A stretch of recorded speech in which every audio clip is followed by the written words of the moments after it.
एथ पे कमीशन 2026 केंद्र और राज्य सरकार के अधीन काम करने वाले लाखों सरकारी कर्मचारियों के लिए साल 2026 की शुरुआत एक नई उम्मीद लेकर आई है। पिछले लंबे समय से कर्मचारी मांग कर रहे थे कि महंगाई को देखते हुए नया वेतन आयोग पे कमीशन गठित किया जाए। अब सरकार की ओर से 8वें वेतन आयोग को लेकर चर्चाएं तेज हो गई हैं। माना जा रहा है कि इस नए वेतन आयोग के लागू होने से कर्मचारियों की बेसिक सैलरी और भत्तों में जबरदस्त उछाल देखने को मिलेगा, जिससे उनकी आर्थिक स्थिति में बड़ा सुधार होगा। क्या होता है वेतन आयोग और इसका कर्मचारियों पर असर?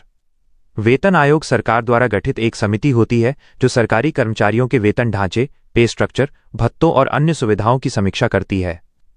वर्तमान में 7वां वेतन आयोग प्रभावी है। जब 8वां वेतन आयोग लागू होगा तो कर्मचारियों के ग्रेड पे लेवल के आधार पर उनकी सैलरी को नए सिरे से निर्धारित किया जाएगा।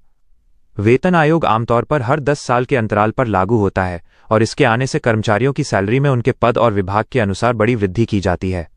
फिटमेंट फैक्टर के अनुसार सैलरी का अनुमान। 8वें वेतन आयोग में सैलरी बढ़ोतरी का सबसे मुख्य आधार फिटमेंट फैक्टर होता है। वर्तमान में विशेषज्ञों के बीच यह चर्चा है कि 8वें वेतन आयोग में फिटमेंट फैक्टर 2.57 से बढ़ाकर 2.86 तक किया जा सकता है। अगर सरकार 2.86 का फिटमेंट फैक्टर अपनाती है तो कर्मचारियों की बेसिक सैलरी 2.5 गुना से भी अधिक बढ़ जाएगी। हर नए वेतन आयोग के साथ बढ़ती है कर्मचारियों की ताकत। इतिहास गवाह है कि जब नया वेतन आयोग आया है तब कर्मचारियों के जीवन स्तर में सुधार हुआ है। 8वें वेतन आयोग के लागू होने से न केवल वर्तमान कर्मचारियों को लाभ होगा बल्कि पेंशन भोगियों की पेंशन में भी इसी अनुपात में वृद्धि देखी जाएगी।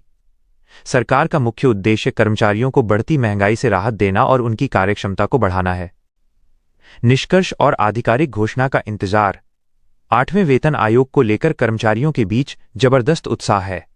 हालांकि सरकार की ओर से अभी अंतिम अधिसूचना जारी होना बाकी है, लेकिन वेतन वृद्धि के जो आंकड़े सामने आ रहे हैं वे कर्मचारियों के लिए किसी उपहार से कम नहीं हैं। कर्मचारियों को सलाह दी जाती है कि वे आधिकारिक घोषणा के लिए सरकारी नोटिफिकेशन पर नजर रखें।